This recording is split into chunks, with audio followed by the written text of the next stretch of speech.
오늘은 열왕기상 19장 19절부터 21절까지의 이 본문을 가지고 주의 영으로 옷 입은 사람들, 주의 영으로 옷 입은 사람들이라는 제목으로 하나님의 말씀 상고하도록 하겠습니다. 네, 하나님 은혜와 평강이 여러분과 함께 하시기를 예수님 이름으로 축복합니다. 네, 우리는 종종 이 초월적인 사건을 경험하게 되면요, 사람들이 이제 하나님을 잘 믿을 것이라고 생각을 합니다. 예를 들면 시한부 판정을 받은 사람이 하나님 나라의 권능으로 깨끗함을 잊게 되면 하나님을 믿을 것으로 생각합니다. 물론 그런 경우가 있습니다. 하지만 그런 경우도 그 질병 자체가 나았기 때문이라기보다는 그 병나음으로 인해서 초월적 세계에 대한 질문과 관심이 하나님과 그의 말씀으로 인도되었기 때문에 나중에 결국 하나님을 믿게 됩니다. 병나음, 표적 그 자체만으로는 하나님을 믿지 않습니다. 사람들은 그런 존재입니다. 엘리야 선지자가 활동하던 당시에도 그랬습니다.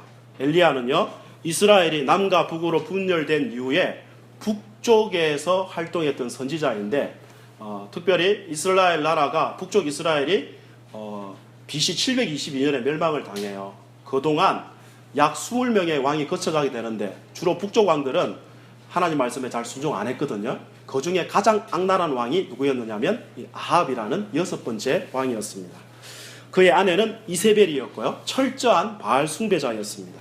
그 아합의 통치 아래 이스라엘 모든 백성들은 하나님으로부터 굉장히 멀리 가버렸고요, 바알을 숭배했을 뿐만 아니라 심지어 하나님을 잘 섬기던 사람들, 또 하나님의 선지자들을 핍박하고 죽였음을 성경이 고발하고 있습니다. 하나님께서는 그런 이스라엘을 버리지 아니하시고 긍휼히 여기셔가지고 아예 진노를 퍼붓는 것이 아니라 먼저 징계를 하시는데, 그 징계가 3년 6개월 동안 하늘을 닫으시고 그리고 다시 긍휼을 베푸셔가지고 다시 하늘을 여심으로 바알이 얼마나 무력하고 쓸모없는 존재인지를 보여주시고, 그리고 진짜 복의 그는 진정한 생명의 주권자가 누구인지를 그들에게 생생하게 보여주시게 됩니다. 하나님은 갈매산 전투에서요, 어떻게 하셨느냐, 불로서 응답하셨을 뿐만 아니라 엘리야의 기도에 응답하셔가지고 은혜의 소낙비를 내려주셨죠.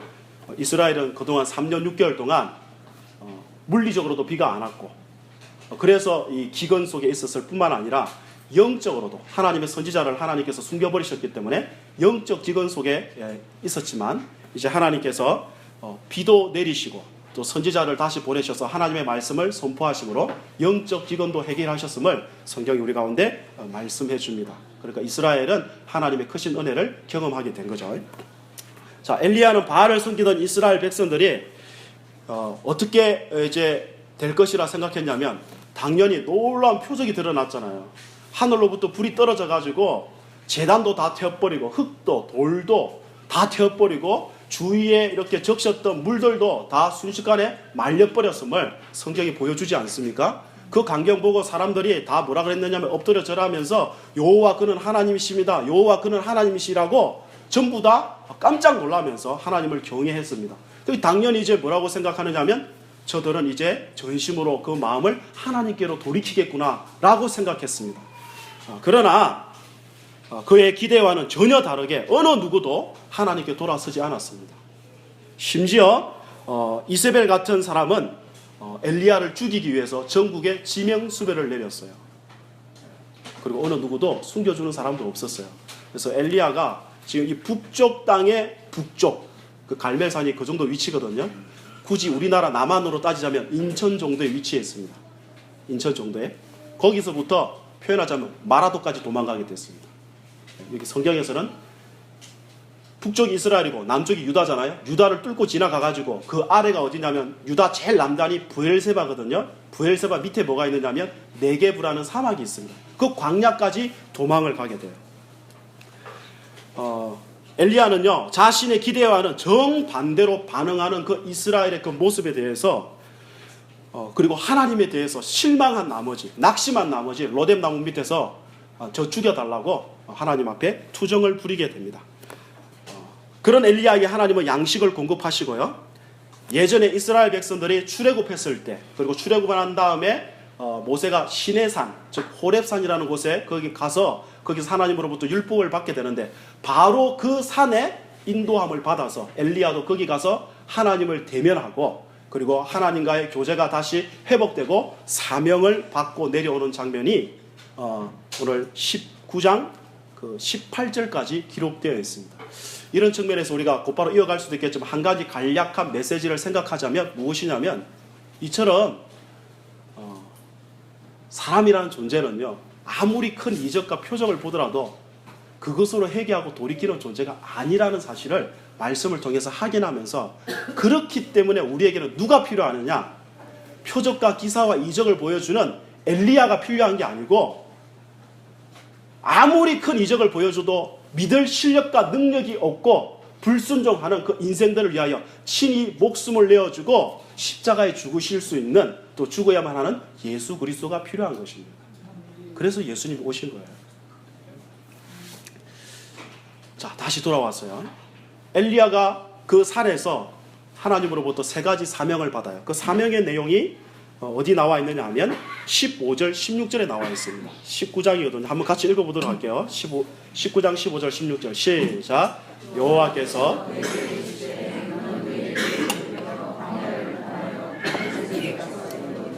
하사엘에게 기름을 부어 아람의 왕이 되게 하고 너는 또 님시의 아들 예후에게 기름을 부어 이스라엘의 왕이 되게 하고 또 아벨 모홀라 사밧의 아들 엘리사에게 기름을 부어 너를 대신하여 선지자가 되게 하라. 아멘. 세 가지입니다. 하나는 아람 왕을 세워라. 둘째는 뭐요? 이스라엘 왕을 세워라. 셋째는 뭐요? 선지자를 세워라. 이겁니다. 그리고 그 왕의 자리에 누가 누구를 내정하였는지 이런까지 다 설명해 주죠. 아람 왕은 하사엘, 그리고 이스라엘 왕은 예후, 선지자는 누구요?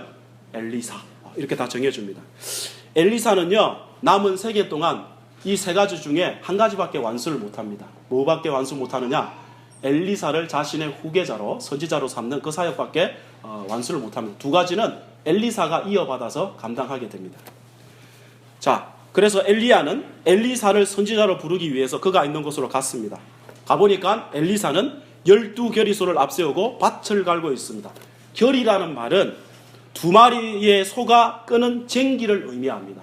그리고 두 마리의 소가 끄는 쟁기이기 때문에 12결의소잖아요. 그러니까 12결이니까 곱하기 2하면 24. 소가 자그마치 몇 마리냐면 24마리를 끌고 지금 뭐 하는 거예요? 밭을 갈고 있어요. 혼자 24마리를 다 잡은 게 아니라 한 사람이 두 마리 소 그리고 쟁기 하나씩 잡고 그렇게 많은 종들이 같이 끌고 있는데 제일 뒤에서 진두주의하면서 자기를 제일 마지막에서 끌고 있습니다. 여러분 24마리의 황소를 가지고 밭을 갑니다. 밭이 한 10평 정도 될까요? 아니겠죠? 굉장히 크다 이겁니다. 넓다 이겁니다. 그리고 12개리니까 적어도 자기를 포함해서 사람이 11명은 더 있어야 되잖아요. 그만큼 많은 종을 거느리고 있다 이겁니다. 그러면 우리가 조금 추정해보자면 엘리사는 조금 넉넉한 사람입니까? 그렇지 못한 사람이겠습니까? 네, 꽤 넉넉한 사람입니다. 살만한 사람입니다. 그런데 어느 날 갑자기 그의 인생 가운데 전혀 생각지도 못한 일이 지금 일어난 겁니다. 한 남자가 자신에게 오더니 그 남자가 입고 있던 겉옷을 벗어 자신에게 던지는 것 아니겠습니까? 그랬더니 엘리사는 그것이 어떤 의미를 지니고 있는지를 즉각적으로 알아채고 지금 반응을 합니다. 어떤 반응을 보이느냐? 그 소도 다 소도 버리고 그 다음에 엘리야에게 지금 달려가는 모습을 그려주고 있습니다. 뭐 천천히 걸어가는 거 뭐 하는 사람인가 이 정도가 아니라 막 달려가고 있어요. 그리고 20절에 보면 청하건대 나를 내 부모와 입맞추게 하소서 그러야 한 후에 내가 당신을 따르겠습니다라고 지금 고백하게 됩니다. 엘리사가 이렇게 반응한 것은 지금 자신에게 일어난 이 사건이 매우 중요하다는 것을 당연히 의미하겠죠. 그러니까 이런 반응을 하는 겁니다. 지금 생각해 보세요. 3년 6개월 동안 비가 안 왔어요. 그럼 그 넓은 땅을 뭐 한 거예요? 놀린 거예요 지금. 그러면 밭을 경작해서 지금 농사를 못 지었으니까 그만큼 그동안 많은 손해를 봤습니다. 그런데 지금 비가 내렸어요. 땅을 경작할 만합니다. 이제 밭에 많은 거 심어가지고 많은 추수를 거둘 수 있게 됐습니다. 그런데 누군가 자신에게 와서 그 겉옷을 벗어 던졌을 때 그거 다 벗어 던져버리고 심지어 이제 자기 부모와 작별하고 오겠다고 그럽니다. 그리고 그를 따르겠다고 지금 말하고 있는 것입니다. 그렇다면 엘리야가 엘리사에게 겉옷을 던진 것이 뭘 의미하냐 이 말이죠. 그죠? 요게 오늘 첫 번째 핵심적인 메시지고 중심적인 주제입니다. 다음에 두 번째 주제로 나아가겠습니다. 구약 성경에서요, 하나님의 영은요, 예언할 능력을 주어 예언할 수 있게 하는 영으로 자주 등장합니다. 한마디로 구약에서 하나님의 영은 예언의 영이라 이런 소리입니다. 예언의 영. 그리고 하나님의 영에 사로잡힌 것을 묘사할 때 표현이 어떠냐면 그 영이 선지자를 옷으로 덮었다라고 표현을 합니다. 한글 성경에는 잘 표현이 안 되는데 원어로 보면 다 그렇습니다. 그러니까 어떤 선지자가 하나님의 영을 받아가지고 하나님의 메시지를 선포하게 될 때 그때 하나님의 영이 임한다 하는 표현이 있죠. 그 표현들이 뭐냐면 옷으로 덮였다 이런 뜻입니다. 하나님의 옷으로, 하나님의 영이라는 옷으로 덮여졌다 이런 뜻이다 이 말입니다. 그러니까 지금 엘리사는 엘리야와 마찬가지로 정식으로 이제부터 선지자의 반열에 들어가지고 하나님의 영으로 옷 입게 될 것임을 지금 미리 보여주는 것입니다. 옷은 나중에 언제 입게 되죠? 나중에 엘리야가 하늘로 들려지게 될 때 열왕기 하 2장에 가면 거기서 이제 그 옷을 입고 하나님의 영을 갑절이나 받게 됩니다. 그죠? 그리고 그 겉옷을 가지고 둘둘 말아가지고 요단강을 쳐서 나중에 건너오게 되고 그 사실을 이 사건을 목격한 선지자들의 무리들이 야 엘리야에게 있었던 이 하나님의 영이 저 엘리사에게 지금 임했구나 하는 것을 확인하게 되었습니다. 이 사건이 있기 몇백 년 전 모세가 이렇게 강구한 적이 있습니다. 민수기 11장 29절에 가시면 잘 들어보세요. 여호와께서 그 신을 그 모든 백성에게 주사 다 선지자 되게 하시기를 원하노라. 이렇게 강구한 적이 있습니다. 그리고요 모세가 그렇게 기도한 다음에 약 1000년 후에 요엘이라는 선지자가 이렇게 나중을 내다보면서 이렇게 예언한 적이 있습니다. 우리가 잘 알지만 한번 가보실까요? 요엘 2장입니다. 구약 성경입니다.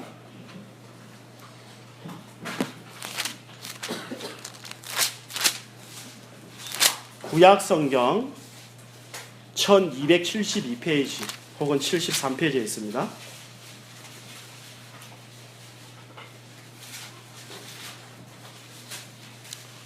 요엘 2장 28절부터 32절입니다.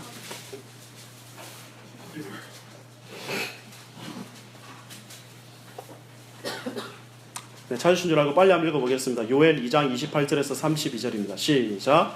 그 후에 내가 내 영을 만민에게 부어주리니 너희 자녀들이 장래일을 말할 것이며 너희 늙은이는 꿈을 꾸며 너희 젊은이는 이상을 볼 것이며 그때 내가 또 내 영을 남종과 여종에게 부어줄 것이며 내가 이적을 하늘과 땅에 베풀리니 곧 피와 불과 연기 기둥이라. 여호와의 크고 두려운 날이 이르기 전에 해가 어두워지고 달이 핏빛같이 변하려니와 누구든지 여호와의 이름을 부르는 자는 구원을 얻으리니 이는 나 여호와의 말대로 시온산과 예루살렘에서 피할 자가 있을 것이며 남은 자 중에 나 여호와의 부름을 받은 자가 있을 것임이니라. 아멘. 지금 우리가 요엘의 예언을 읽게 되었는데요. 이 요엘의 예언은요 나중에 오순절 성령 강림 사건 때 이 예언의 내용이 성취되었습니다. 예수께서 죽으시고 부활 성천하신 후에 그의 영을 그의 몸된 교회에 충만하게 부어주시게 되죠. 그죠? 이 사건이 어디 나와 있습니까? 사도행전 2장에 나와 있죠. 한번 가보실래요? 사도행전 2장을 펴두시고요.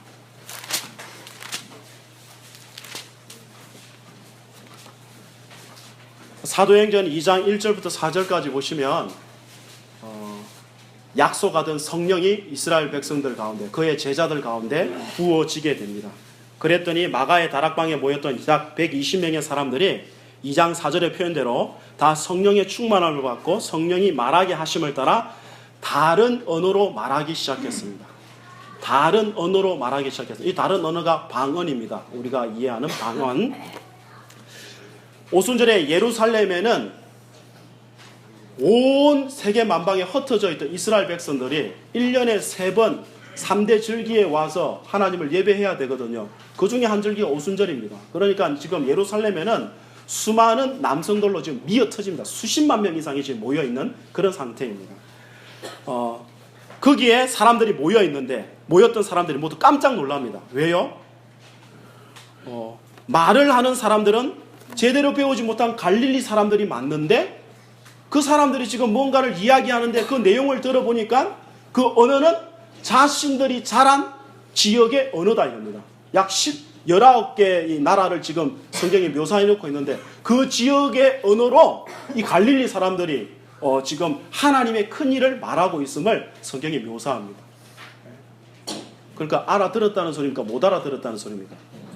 알아들었다는 소리예요. 외국어를 했다는 거예요.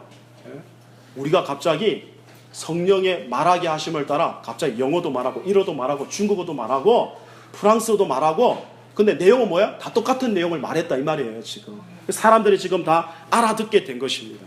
그러니까 사람들이 막 당황스럽죠. 도대체 이게 무슨 일인가? 어떤 사람 조롱도 하기도 하고 어떤 사람 어떻게 이런 일이 있을 수 있는지 되게 의아했습니다. 그때 베드로와 제자들이 소리를 높여서 지금 너희들이 보고 있는 이 현상이 무엇을 의미하는지를 설명하기 시작합니다. 그리고 설명하는 그 내용이 2장 14절 이하부터 나와 있죠. 그리고 그 중심에 우리가 잠시 살펴볼 것은 2장 17절인데 우리가 좀 전에 요엘서에서 읽었던 구절입니다. 말세에 내가 내 영을 모든 육체에 부어주리니 너희 자녀들은 예언할 것이요 너희의 젊은이들은 환상을 보고 너희의 늙은이들은 꿈을 꾸리라. 우리 노래 중에도 이런 거 있죠. 마지막 날에 내가 나의 영으로 혹시 아십니까? 네. 그 노래가 있는데 그 노래가 이제 이 노래 아닙니까? 그랬을 때 자꾸 이 구절을 전혀 성경이 말하는 전혀 문맥 없이 읽어가지고 자 여기 보면 어떻게 돼 있죠? 너희의 자녀들은 예언해야 된다니까 애들은 예언해야 되고 젊은 사람들은 환상을 봐야 되고 어디 환상 좀 보셨나요? 연세 드신 분들 꿈을 꾸셨나요? 당연히 꿈을 꿨죠, 그죠? 그런데 여기서 지금 예언, 환상, 꿈이라는 것은요 구약 성경에서 보면 하나님께서 선지자들에게 자신을 계시하는 방식, 통로들 계시하는 방편들이 꿈, 환상 이런 거라고요. 그럼 무슨 말이냐면 그 구약 시대에는 몇몇 소수의 사람들에게만 이렇게 하나님의 계시를 받아 전달할 수 있는 영예가 주어졌던 겁니다. 몇몇 선지자들 있죠? 이런 사람들에게만. 구약 시대에는. 그런데 이제 새 시대가 열린 거예요. 새 약속의 시대. 그게 신약 아닙니까?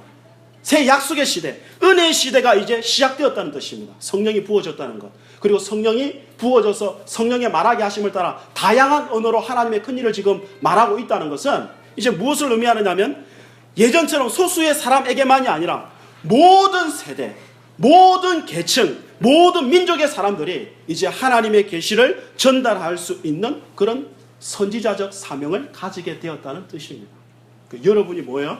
다 하나님의 뜻을 전달하는 통로가 다 된 것이다 라고 성경이 지금 말씀하시는 거죠. 그러니까 우리 주 예수께서 자신의 몸된 교회에게 성령으로 지금 뭐 하신 거냐? 덮으셔서, 다른 말로 성령으로 옷 입히셔서 예수님을 증거하는 선지자적 사명을 그의 몸된 교회에게 맡기셨다는 뜻입니다. 예전에는 소수 몇몇에게 해당되었던 내용이라면 이제는 어느 누구에게, 그래서 모든 육체에게 부어주리니. 이러한 이 내용은요 여기만 이렇게 기록되어 있는 게 아니고 우리가 좀 더 살펴봐야 될 내용이 있는데 요한계시록 11장에 가면 오늘 또 우리 엘리야 이야기와 같이 연관되어서 다시 설명하는 부분이 있습니다. 한번 가보실게요. 요한계시록 11장 펴보세요.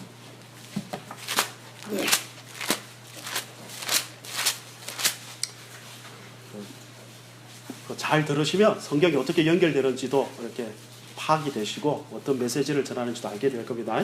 요한계시록 11장 한번 펴보십시오. 여기 보시면요 우리 많이 읽지 말고 1절부터 5절까지만 한번 읽어볼게요. 요한계시록 11장입니다. 1절부터 5절까지요. 시작. 또 내게 지팡이 같은 갈대를 주며 말하기를 일어나서 하나님의 성전과 제단과 그 안에서 경배하는 자들을 측량하되 성전 바깥 마당은 측량하지 말고 그냥 두라. 이것은 이방인에게 주었은즉 그들이 거룩한 성을 42달 동안 짓밟으리라. 내가 나의 두 증인에게 권세를 주리니 그들이 굵은 베옷을 입고 1260일을 예언하리라. 그들은 이 땅에 주 앞에 서 있는 두 감람나무와 두 촛대니 만일 누구든지 그들을 해하고자 하면 그들의 입에서 불이 나와서 그들의 원수를 삼켜버릴 것이요 누구든지 그들을 해하고자 하면 반드시 그와 같이 죽임을 당하리라. 아멘. 우리 사실 뭐 요한계시록 가면 약간 주눅 들지 않습니까? 그러나 주눅 들지 마시고 잠시 설명을 잘 들어보시면 다 뭐 의미하는지 다 알 수 있어요. 제가 자주 언급한 것 같이 이 요한 시대의 사람들의 그 수많은 핍박 가운데서 저들의 흔들리는 믿음을 잘 붙잡아주고자 쓴 성경이라면 그 시대 사람들이 다 알아먹어야 될 거 아니에요?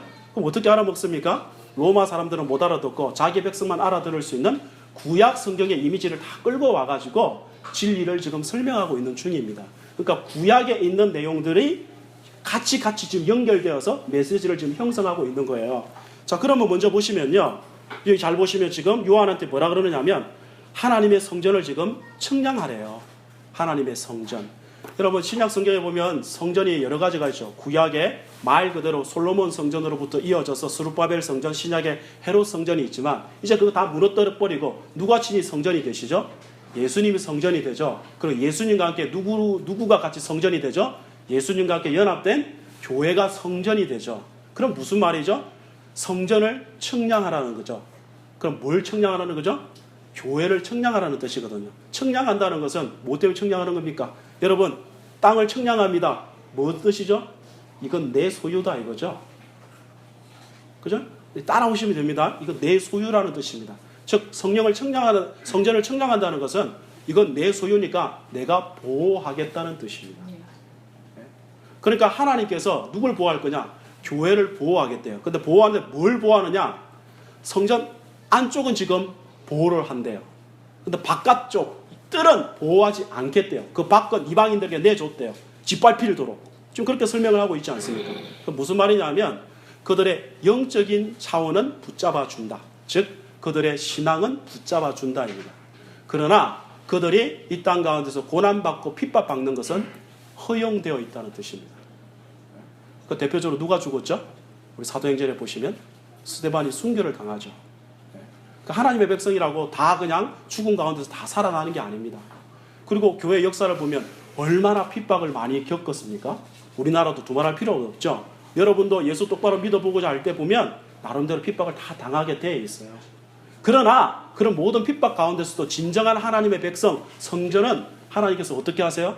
그들의 신앙이 잠시 주춤하고 흔들릴 수 있고 심지어 베드로처럼 난 주님이 부인합니다. 맹세하고 저주합니다. 그런 자리까지 떨어질지라도 결국은 다시 회복되어서 나중에 주님을 증언하는 사람이 반드시 되도록 되어 있습니다. 그게 성전을 청량한다는 뜻입니다. 그런데 바깥마당 어떻게 돼요? 짓밟히도록 내어줬다고 성경이 지금 묘사를 하고 있습니다. 근데 잘 보십시오. 내어줬는데 그 짓밟힘을 당하는 기간이 기록되어 있죠. 2절에 보면 뭐라고 되어 있죠? 몇 달이라고요? 네, 42달이요. 뭘 한글이도 머리 없습니까? 42달이죠? 예, 42달. 42달 동안 짓밟히도록 내어줬다고 되어 있습니다. 42달은요, 가만 계산을 해보면 뭐의 다른 표현이냐면 3년 6개월의 다른 표현입니다. 계산을 하시면. 그죠? 그리고 이 3년 6개월 42달을 날짜로 고치면 30일을 기준으로 해가지고 날짜로 고치면 며칠 되죠? 예, 밑에 보면 나오죠? 3절에 1260일입니다. 그리고 요거를 다니엘이 나오는 표현대로 고치면 한때, 두때, 반때입니다. 한때 1년, 두때 2년, 합쳐서 3년, 반때 6개월, 3년 6개월입니다. 전부 다 무슨 내용이죠? 3년 6개월 이야기하는 거예요. 아까 우리가 배웠죠? 엘리야 시대에 몇 년 동안 비가 안 내렸다고요? 가뭄이었다고요? 3년 6개월이었다고요. 3년 6개월. 누구의 통치 밑에 있었다고요? 악독한 아합의 통치 밑에 있었다고요. 그 가운데서 하나님의 백성들 뭘 당하고 있었죠? 고난을 당하고 있었다 이 말입니다. 고통을 당하고 있었다 이겁니다. 그럼 무슨 말입니까? 이 3년 6개월 동안 하나님의 백성들은 그들의 신앙은 보호를 받게 되지만 외적으로 물리적으로는 많은 고통과 고난을 받을 수밖에 없음을 성경이 말씀하시는 것입니다. 그랬을 때 이 3년 6개월은 어떤 기간이냐면 예수님의 초림과 재림 사이 이 기간을 상징적으로 뭐라고요? 3년 6개월, 한때, 두때, 반때, 1260일, 42달이라고 성경이 가르치는 거라고요. 아시겠습니까? 그러니까 예수님의 초림부터 재림 사이는 그러면 하나님의 백성들이 어떻게 되는 거예요? 그들의 신앙은 보호받되 외적으로는 많은 어려움을 당할 수밖에 없는 기간이므로, 그럼 예수를 똑바로 믿게 되면 당연히 뭘 당할 수밖에 없어요? 예, 안타깝지만 핍박과 박해와 어려움을 당할 수밖에 없더라는 것을 성경이 증거하는 것입니다. 그런데 동시에요, 그게 2절까지고 동시에 이 기간은요, 하나님께서 두 증인, 다른 말로 교회입니다. 교회. 두 증인, 여기서 교회를 이제 좀 이따 설명할게요. 두 증인에게 권세를 주시고 굵은 베옷을 입고 1260일 동안 예언하시게 하는 기간입니다. 이게 무슨 소린가? 두 증인은 뭐 하는 사람이냐면 그들은 예언하는 사람들입니다. 두 증인이요. 자, 10장 11절 한번 보실래요? 요한에게 이런 사명을 주시거든요. 10장 11절 시작. 그가 내게 말하기를 내가 많은 백성과 나라와 방언과 임금에게 다시 예언하리야 하리라. 아멘. 여기 이제 내용을 잘 보시면요, 두 증인은요 바로 요한에게 주어진 그 사역을 그대로 물려받아 가지고요, 세계 열방 가운데 하나님의 하나님 되심을 증언하는 자들로 부르심을 입었다라고 성경이 증거하고 있습니다. 그런데 이들이 무슨 옷을 입고요? 굵은 베옷을 입고 해요. 성경에서 굵은 베옷이라는 것은요, 전부 다 회개할 때를 나타냅니다. 굵은 베옷을 입었다는 거. 그렇다면 무슨 말이냐면 두 증인이 굵은 베옷을 입고 예언한다는 것은 그 두 증인의 사역과 회개라는 내용하고 아주 긴밀한 연관이 되어 있다는 그런 뜻입니다. 그죠? 그러니까 그들이 전하는 내용의 핵심이 뭐냐? 회개하라는 메시지라는 것을 의미합니다. 두 증인이 신앙은 보호받으면서 외적으로는 핍박을 당하면서 그들이 뭐 해요? 하나님의 메시지를 증거해요. 그 증거의 메시지의 핵심이 뭐라고요? 회개하라라, 이 말입니다. 회개하라. 회개는요, 성경 문자 그대로 가던 방향을 멈추고 돌아서서 올바른 방향으로 나아가라는 말입니다. 그게 회개하라는 뜻입니다. 올바른 방향은 두말할 필요 없이 뭐냐? 예수님입니다. 따라서 두 증인의 사역의 핵심은 뭐냐? 회개하고 주 예수 믿으라. 이걸 이렇게 구약의 이미지를 빌려가지고 복잡하게 지금 설명해 놓은 거예요. 그러나 1세기의 신자들 이거 다 알아들었어요. 한마디로 뭐라고요? 이 1260일, 42달은 어떻게 된다고요? 다시 반복하자면 한편으로는 뭐예요? 하나님의 보호를 받으면서, 한편으로는 세상과 마귀로부터 핍박과 박해를 당하면서, 한편으로는 뭐예요? 굵은 베옷을 입고 회개하고 주 예수를 믿으라고 선포하는 기간이라고 성경이 말씀하고 있다고요. 누가 그 일을 맡았다고요? 두 증인 누군데요? 교회요. 우리는 이것을 마음에 새겨야 되는데요, 두 증인의 메시지를 보십시오. 우리 교회 재밌어, 예수 믿음 만사 형통이야, 마음이 평안해져, 문제가 해결돼 라는 메시지가 아니다, 이 말입니다. 뭐라고 되어 있죠? 지금처럼 살지 말고 가던 길을 멈추고 돌아서서 이 패역한 세대에서 구원을 받으라. 이게 바로 성경이 말하는 두 증인의 메시지의 핵심입니다. 사도행전 2장에도 보세요. 2장에도 베드로가 뭐라 그러죠? 너희가 회개하고 이 패역한 세대에서 구원을 받아라.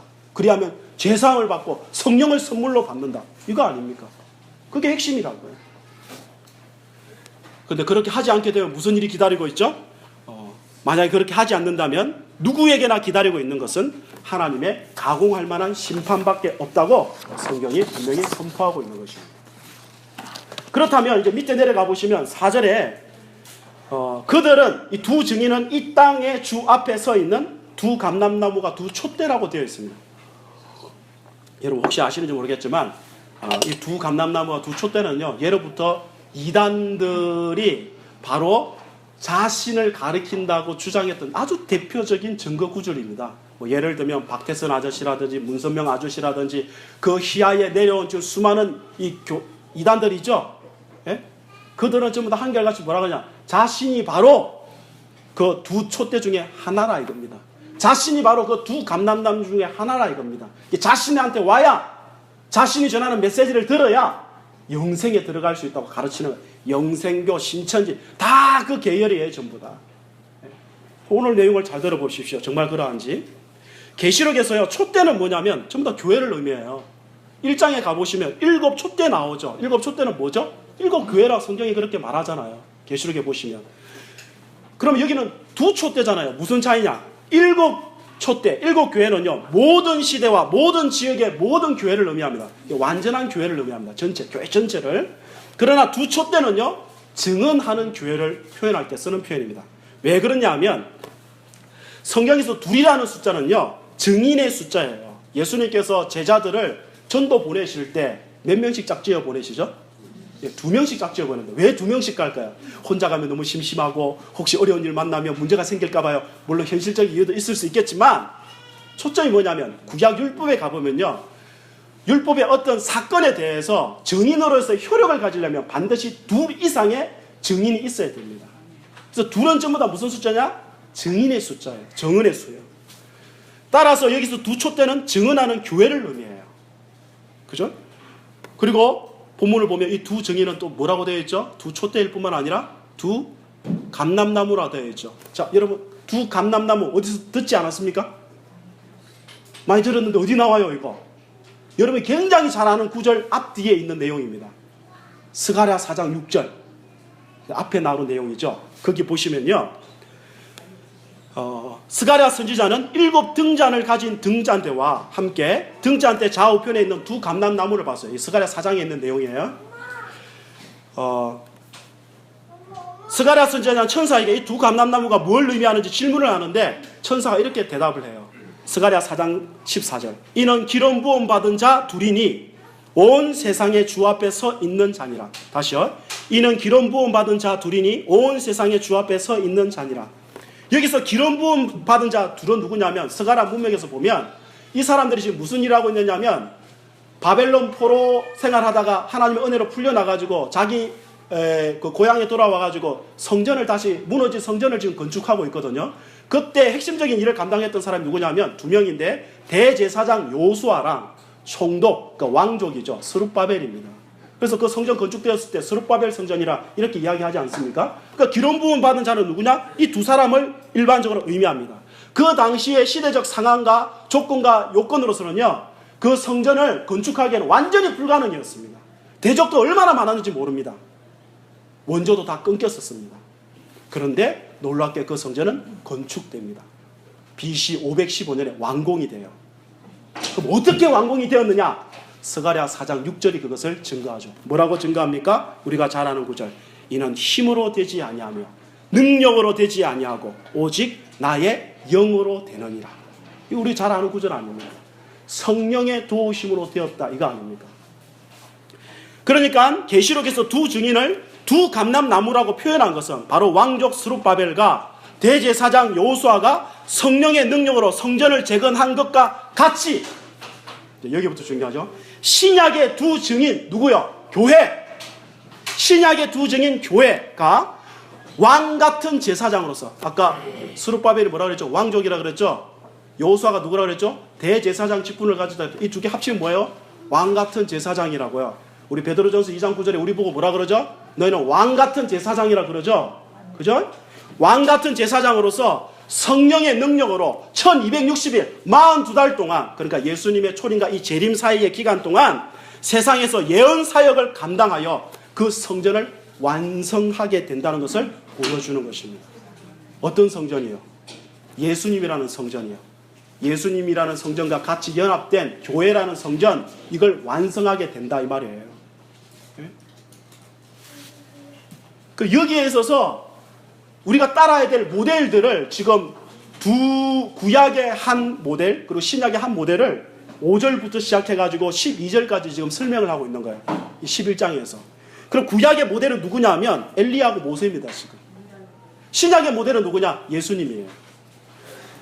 5절, 6절 보시면, 5절에서 6절 상반절 보시면 이 내용이 엘리야와 관계된 겁니다. 엘리야와. 그 당시 아하시아 왕이 병사들을 보내가지고 엘리야를 체포하려고 했어요. 그때 하늘에서 불이 내려와가지고 병사들을 다 태워 죽입니다. 이것은 아하시아 왕이 하나님의 주권을 무시하고 자신이 병들었을 때 에그론의 신 바알 세부백에 묻고자 했던 것에 대해서 아니 이스라엘에 하나님이 없어가지고 고작 그런 데 가서 묻느냐 하면서 하나님께서 분노하시면서 그 에그론의 신의 무력함을 드러내고 하나님만이 진짜 신이심을 드러내는 사건, 하나님의 주권을 다시 세우는 사건이 바로 열왕기하 1장에 있는 사건입니다. 그 내용을 5절에서 표현해주고 있는 거예요. 11장 5절에서. 또 아합의 통치 밑에서요, 엘리야가 어떻게 했죠? 아까 말했다시피 3년 6개월 동안 하늘 문을 닫고 하늘 문을 열고 이 사역을 감당함으로 바알이 얼마나 무력한 존재이고 하나님만이 생명의 주권자라는 사실을 분명히 드러내고 선포를 했죠. 그죠? 자, 그러면 모세도 지금 마찬가지거든요. 모세도 여러분 성경 잘 보시면 이집트와 바로에 대한 10가지 재앙이 뭘 드러냅니까? 네? 세상, 제국, 파라오 네가 다스리는 게 아니고 모든 것이 하나님의 손아귀에 있음을 철저하게 보여주는 사건입니다. 네? 그렇다면 한마디로 말하자면 두 증인의 사역도 똑같다 이겁니다. 하나님이 아닌 만몬을 섬기고 있는 이 시대에 회개를 요청하고 하나님의 하나님 되심, 곧 그의 주권을 다시 세우는 것이 두 증인이 해야 될 사역임을 성경이 증거해주고 있는 것입니다. 신약의 모델 누구라고요? 예수님이에요. 예수님께서요, 예루살렘에서 죽임을 당하시고 3일 만에 부활하셔가지고 하나님 보좌 우편에 승천하신 것과 같이 두 증인도 예루살렘에서 죽임을 당하고, 예루살렘에서 똑같이 죽임을 당한다는 것은 예수 믿는 사람들이 똑같이 예수님을 따를 수밖에 없다는 것을 표현하는 겁니다. 예루살렘에서 죽임을 당하고 3일 반 후에 부활하며 하늘로 승천합니다. 조금 더 구체적으로 표현해 볼게요. 두 증인은 증언을 마칠 때 무정에게서 올라오는 짐승에게 죽임을 당한다고 이제 7절부터 지금 묘사를 하고 있는데, 이 짐승은 교회를 박해하는 세상의 통치자들을 상징해요. 계시록 13장에서 17장 가보시면 이제 설명이 돼요. 그러니까 하나님의 백성들 어떻게 되는 거죠? 이 땅 가운데서 세상의 정권으로부터 어려움과 핍박을 당하도록 되어 있습니다. 우리 편 없어요. 착각하지 마세요. 기독교 편들어준다고 해서 표 찍고 바보 같은 짓입니다. 성경을 조금이라도 이해하면 그런 짓 하지 않습니다. 그게 아닙니다. 핍박 당하게 했습니다. 둘째, 두 증인은 사흘 반 동안 시체가 장사 지내지도 못하게 버려둠을 당하다가 3일 반 후에 부활하여 하늘로 승천하게 됩니다. 이것은 교회가 지상에서 복음을 전하고 박해를 받고 순교를 당하기도 하지만 교회의 운명은 결국 예수님처럼 부활해가지고 그리스도와 함께 왕노릇하게 될 것임을 말해주는 것입니다. 따라서 이제 여기까지 쫓아오셨으면 잘 쫓아오셨어요. 이제 정리를 할 건데, 따라서 이 두 증인은요, 구약 시대로 말하자면 엘리야와 모세를 모델로 하여 이 세상에 하나님의 주권을 선포하는 사역을 한다는 뜻이고요. 만약에 신약 시대로 말하자면 예수님을 모델로 해가지고 순교하기까지 복음을 전하다가 결국 부활과 승천을 맞이하게 될 영광스러운 사역을 감당하게 될 것이라고 성경이 지금 증거하는 것입니다. 누가 이 일을 한다는 거죠? 누가 이 일을 한다는 거죠? 두 증인이요. 누구요? 교회요. 누구요? 우리요. 네? 그렇다면 이 두 증인의 사역 결과가 어떠하냐? 그 결과를 13절에 묘사합니다. 13절 한번 읽어볼게요. 13절. 계시록 11장 13절입니다. 읽어보겠습니다. 시작. 그때에 10분의 1이 무너지고 진에 죽은 사람이 7천이라. 그 남은 자들이 두려워하여 영광을 하늘의 하나님께 돌리더라. 이게 보십시오. 두 증인의 사역의 결과가 뭐냐? 한마디로 말하자면 예수님을 구세주로 영접하고 하나님께 영광을 올리는 사람이 생겨났다는 뜻입니다. 성경은 그 수에 대해서 그 성의 10분의 1에 해당하는 7,000명을 제외한 모두가 회개하고 하나님을 섬기게 되었다고 합니다. 우리가 그만 13절 읽었죠. 10분의 1이라는 숫자는 구약에서 의인으로서 남은 자를 의미할 때 사용하는 단어입니다. 10분의 1이에요. 엘리야 시대 때 보시면 하나님께서 바알에게 무릎을 꿇지 않고 남겨둔 사람 몇 명이라 그러죠? 7,000명이라 그런다. 그런데 여기서는 본문을 잘 보면 내용이 바뀌어져 있죠, 지금. 그죠?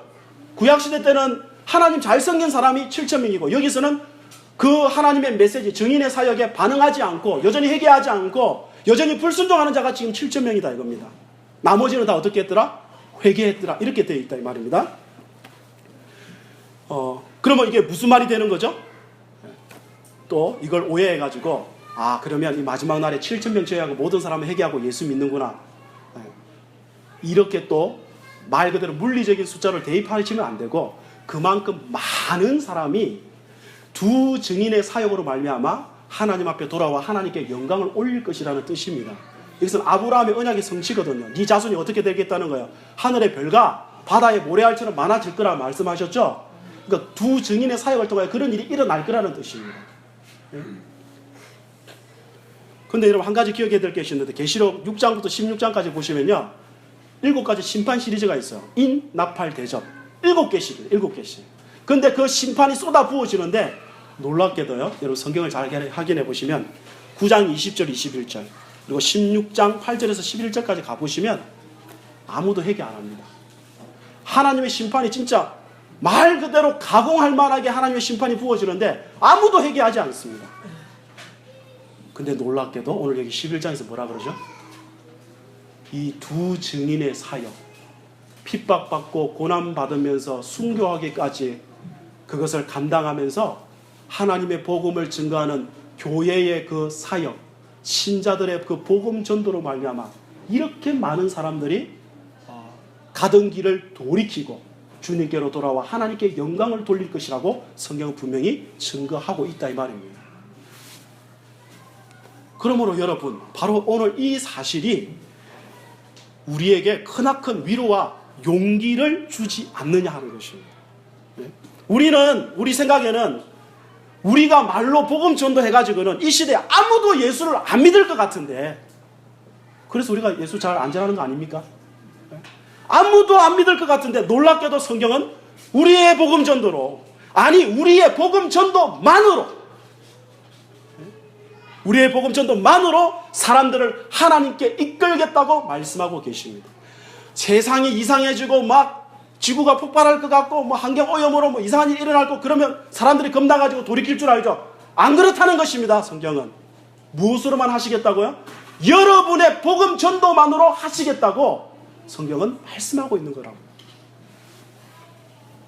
이런 측면에서 우리의 복음 전도는 천국 문을 열고 천국 문을 닫는 놀라운 권세가 있다고 성경이 말씀합니다. 엘리야가 그의 기도로, 그의 말로 하늘 문을 닫고 하늘 문을 열듯이 오늘 신자들의 이 복음 전도로 천국 문을 열고 천국 문을 닫는 그런 일을 일으키겠다고 하나님께서 이렇게 말씀하고 계시다 이 말입니다. 전 구약과 전 신약에서요. 동시에 이 사실은 우리에게 크나큰 책임을 지우고 우리를 도전하고 있습니다. 바울 사도의 논정처럼 들어보십시오. 우리가 잘 아는 로마서 10장 13절에 15절. 누구든지 주의 이름을 부르는 자는 구원을 받으리라. 그런즉 그들이 믿지 아니하는 이를 어찌 부르리요? 듣지도 못한 이를 어찌 믿으리요? 전파하는 자가 없이 어찌 들으리요? 보내심을 받지 아니하였으면 어찌 전파하리요? 거꾸로 올라간 거 아닙니까? 근데 우리는 어떻게 되었다고요? 보내심을 받았죠. 그러니까 뭐 해야 되죠? 전해야 되죠. 우리가 전하면 누군가 듣겠죠.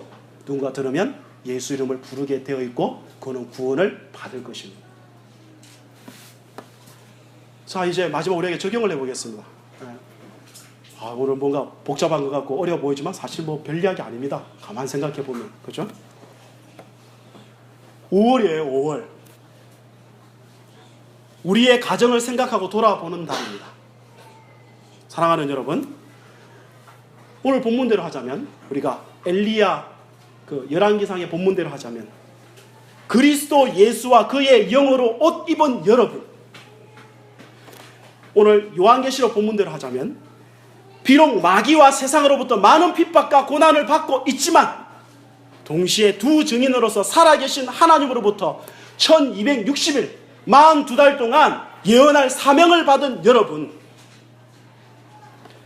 여러분의 시선이 아직 예수 그리스도를 영접하지 않고 이 세상의 만문을 섬기며 살아가고 있는 여러분의 가족들을 향해서 있어야 하지 않느냐는 것입니다.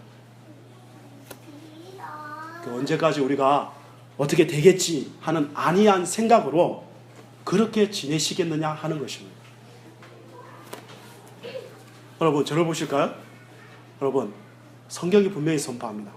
천국이 있습니다. 그리고 지옥이 있습니다.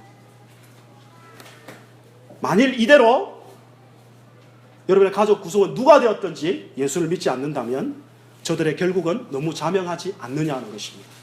생각만 해도 아찔하지 않냐 이 말입니다. 지금은 여러분의 살을 맞대고 사는 남편이고 아내이고 아버지이고 어머니고 동생이고 형이고 그리고 손자이고 손녀이고 친구일지 모르겠지만 조만간 주님이 다시 오시는 날에는 그때는 그런 관계 속에 함께 지낼 수 없습니다. 반드시 이제 두 부류의 사람만이 남게 됩니다.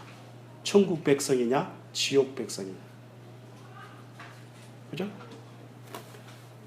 대부분 제가 수요일 날도 잠시 언급했는데 말씀을 통해서 우리가 복음 전도 안 하는 결정적인 이유가 뭐죠? 여러 가지 이유가 있지만 그 중에 한 가지는 뭐냐면 관계가 불편해질까 봐요. 내가 이 말 했는데 안 받아들이면 어떡하지? 앞으로 저 사람 계속 보고 살아야 되는데 괜히 막 세게 또 막 거부감 일으키면 어떡하지? 주로 이래서 안 합니다. 대다수는 많은 이유가 있지만 그중에 핵심적인 이유는 딱 이겁니다. 그러나 여러분, 지금 잠시 불편한 관계가 되더라도 그들이 여러분의 기도와 복음 전도로 예수님을 믿게 된다면 이것보다도 복되고 가치 있는 일이 어디 있겠냐 하는 것입니다. 지금 잠시 불편한 것이 나중에 영원한 형벌에 떨어지는 것을 보는 것보다 낫지 않겠느냐 하는 것입니다. 그러므로 결론을 맺겠습니다. 주의 영으로 옷 입은 두 증인들이여 용기를 내셔야 됩니다. 여러분은 이미 복음을 전할 권세를 받았고요. 여러분에게 이미 성령이 주어졌습니다. 그리고 그분의 도우심을 얼마든지 요청할 수 있습니다. 성령의 도우심으로 여러분의 사역은 반드시 생명의 열매를 맺을 수 있다고 성경이 보증하고 있습니다. 그렇다면 저와 함께 이 영광스러운 일에 동참하지 않으시렵니까? 단순히 교회에서 우리 전도합시다. 밖에 전도지 이것도 중요할 수 있겠지만 그것보다는 여러분의 일상의 자리에서 여러분이 만나는 직장 동료와 내 가족에게 내 친구에게 그들에게 이 생명의 진리를 분명히 전해야 되지 않느냐 하는 것입니다. 아니 지금 당장 전할 용기가 없으면 정말 마음을 찢어 기도라도 해야 되지 않느냐 하는 것입니다. 다 포기하고 있다면 이건 정말 우리 뭔가 문제가 있지 않습니까? 주님은 분명히 말씀하시기를 그의 영으로 옷 입은 사람들은 다 선지자이므로 선지자 사명을 신실하게 감당해야 되고 감당할 수밖에 없다는데 안타깝게도 이 시대의 교회들 중 어떤 교회도 이 사명을 제대로 감당하는 한국 교회는 이제 별로 없어 보이기만 합니다. 물론 저희도 예외는 아닙니다.